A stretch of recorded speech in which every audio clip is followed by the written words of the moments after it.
Hello everyone, मैं दीपक sir DLC education अड्डा में आप सभी का स्वागत करता हूं। चैप्टर के एक एक सम्स के लिए एक एक वीडियो बना के मैंने ऑलरेडी डाल दिया है। जिस प्रॉब्लम में आपको डाउट है पर्टिकुलर, आप वही प्रॉब्लम को आप देख सकते हैं। चलिए इस प्रॉब्लम को सॉल्व करते हैं। उससे पहले क्वेश्चन को पहले थोड़ा पढ़ लेते हैं।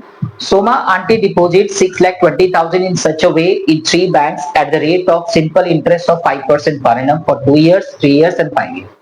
सोमा आंटी ने 6,20,000 को 5% ब्याज दर पे 2 साल के लिए, 3 साल के लिए, 5 साल के लिए जमा किया है। इस तरह से जमा किया गया है कि वहां से जो उनको इंटरेस्ट मिलेगा वो सब क्या होगा, इक्वल होगा। मतलब पहले बैंक से जो इंटरेस्ट मिलेगा वो भी इक्वल, दूसरे बैंक से जो इंटरेस्ट मिलेगा वो भी इक्वल, तीसरे बैंक से जो इंटरेस्ट मिलेगा वो भी इक्वल। तो क्वेश्चन उठता है कि सोमा आंटी ने पहले बैंक में कितना जमा किया, दूसरे बैंक में कितना जमा किया, तीसरे बैंक में कितना जमा किया। यही तो ट्विस्ट है, यही तो नहीं मालूम है। लेकिन ये तीनों रुपयों को यदि आप जोड़ दे, पहले बैंक में जमा किया गया रुपया, दूसरे बैंक में जमा किया गया रुपया, तीसरे बैंक में जमा किया गया रुपया, इन तीनों का यदि आप जोड़ देंगे तो 6,20,000 रुपया ही होगा। अब देखिए इस सवाल को बनाने के लिए ना मैंने थोड़ा अलग ट्रिक यूज किया है, ठीक है। तो चलिए देखिए इस सवाल को मैंने कैसे बनाया। समय बचाने के लिए मैंने क्या किया कि पहले से सॉल्व करके रखा है। लेकिन आपको बता दूं ये ट्रिक जो है ना, आप यदि देखेंगे तो आपको लगेगा कि इस तरह से भी हम लोग सॉल्व कर सकते हैं। समय बचाने के लिए मैंने स्टेटमेंट थोड़ा सा छोड़ दिया है, वो स्टेटमेंट आप खुद बना सकते हैं। माना कि पहले बैंक में जो रुपया जमा किया गया है वो है P1, दूसरे बैंक में जो जमा किया गया है वो है P2 और तीसरे बैंक में जो रुपया जमा किया गया वो है P3। पहले बैंक में P1, दूसरे बैंक में P2, तीसरे बैंक में P3। तो एटीपी के हिसाब से तो ये तो मुझे पता था कि सभी जगह पे से सिंपल इंटरेस्ट जो उनको मिलेगा, सिंपल इंटरेस्ट तीनों बैंकों से जो सिंपल इंटरेस्ट मिलेगा वो तो इक्वल है। सिंपल इंटरेस्ट फर्स्ट बैंक से मिलेगा, सिंपल इंटरेस्ट दूसरे बैंक से मिलेगा और तीसरे बैंक से मिलेगा, ये तीनों इक्वल है। तो सिंपल इंटरेस्ट का फॉर्मूला क्या है, principal into time into rate percentage. तो मैंने प्रिंसिपल को P1 माना कि उन्होंने P1 रुपया जमा किया और समय कितना दिया है 2, तो P1 into 2 into 5/100, P2 into 3 5/100, P3 into 5 और इंटू 5/100। यानी कि principal into time into rate by 100 का फॉर्मूला मैंने लगाया। किस चीज के लिए, एसआई के लिए, सिंपल इंटरेस्ट का लगाया मैंने। बस केवल यहां पे मैंने लिखा है P1, P2, P3, ये क्या है, वो अमाउंट है जो उन्होंने जमा किया। यहां पे क्या दिया हुआ, टाइम 2 साल, 3 साल, 5 साल। इसके बाद क्या दिया हुआ है, रेट ऑफ इंटरेस्ट। तो रेट ऑफ इंटरेस्ट कितना मेंशन है, 5% है, तो मैंने 5/100 5/100 5/100 लिखा। नीचे से मैंने सिंपल 100 100 100 कट कर दिया।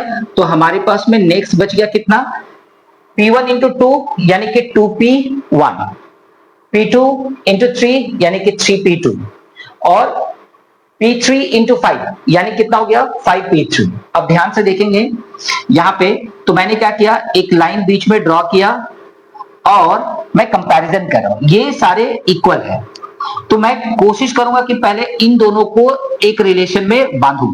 तो इन दोनों को मैंने एक साथ लिखा। तो मैंने क्या किया, P1 का वैल्यू क्या होगा, 3P2 डिवाइडेड बाय 2 और यहां पे मैंने रहने दिया यहीं पे। उसके बाद मैंने रिलेशन इन दोनों को देखा। इन दोनों का जब मैंने रिलेशन देखा तो पता चला 3P2 is equal to 5P2, ये दोनों क्या है, बराबर है। तो मैंने 3 को क्या किया, साइड चेंज कर दिया। तो P2 का वैल्यू मेरे को पता चल गया। जब P2 का वैल्यू हमको पता चल गया तो मैंने क्या किया, इस P2 का वैल्यू मैंने इस P2 के साथ में रिप्लेस कर दिया। यहाँ पे जो मेरे पास P2 है उसको मैंने रिप्लेस कर दिया। अब यहाँ पर रिप्लेस करने से 3 कट गया, 5/2 आ गया, 5/2 यहाँ पे सॉल्व होके हो गया। P1 का value 5/2 in terms of P3। अब देख सकते हैं P2 का भी वैल्यू मैंने जो निकाला वो इन टर्म्स ऑफ P3 निकाला।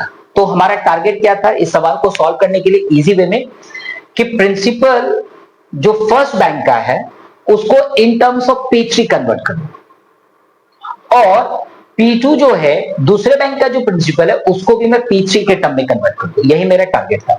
तो मैंने क्या किया, P1 को मैंने निकाल लिया इन टर्म्स ऑफ P3 और P2 को भी निकाल लिया। अब हम करेंगे एटीपी। तीनों बैंकों में जो रुपया जमा किया गया वो कितना है, 6,20,000 के बराबर।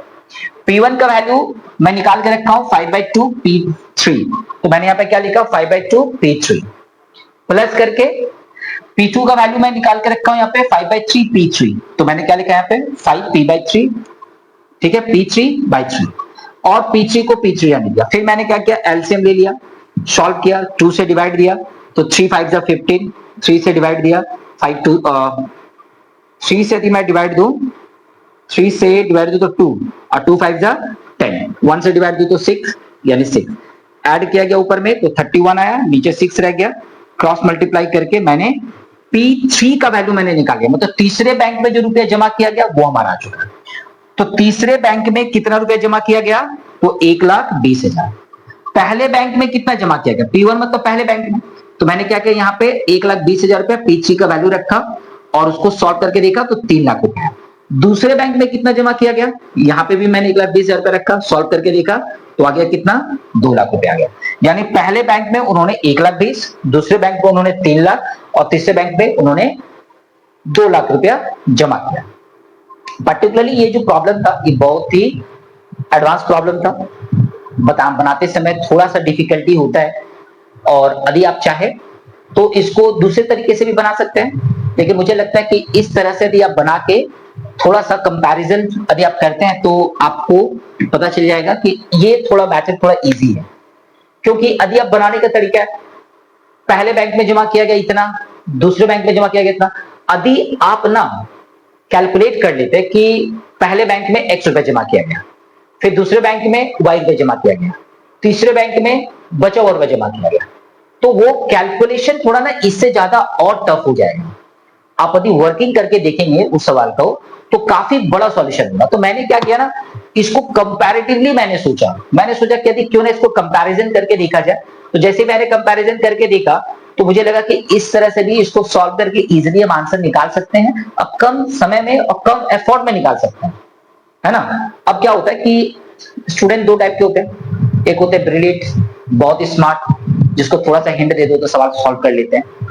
यदि आप स्टेप बाय स्टेप यहां से यदि आप समझेंगे, वीडियो को पीछे से करके स्टेप बाय स्टेप समझेंगे जो मैंने बोला, तो आपको इजीली समझ में आ जाएगा। ये मैं बात उसके लिए बोल रहा हूं जिनके लिए थोड़ा डिफिकल्टी होता है, मतलब थोड़ा डिफिकल्ट होता है मैथ्स में, मैथ्स को डील करना, जिसके लिए थोड़ा दिक्कत है, वो इसको थोड़ा सा पीछे करके स्टार्टिंग से मेरी बातों को सुने तो आप उसको देखेंगे कि ये स्टेप आपको इजी लगेगा।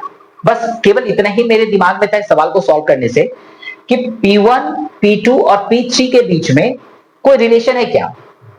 6,20,000 रुपया को 3 बैंकों में जमा किया गया। मेरे दिमाग में था कि तीनों बैंकों में जमा कर दिया गया तो तीनों रुपया तोड़ के दिखाऊंगा, फिर तीनों पे इंटरेस्ट कैलकुलेट करूंगा, फिर तीनों को कंपैरिजन करूंगा, इक्वेशन बनाऊंगा, वो थोड़ा डिफिकल्टी हो जाएगा। ठीक है, तो ये था छोटा सा डिस्कशन। यदि आपको अच्छा लगा तो प्लीज लाइक एंड शेयर कर दीजिए अपने दोस्तों में। मिलते हैं एक और एप्लीकेशन लेके। Thank you, bye bye.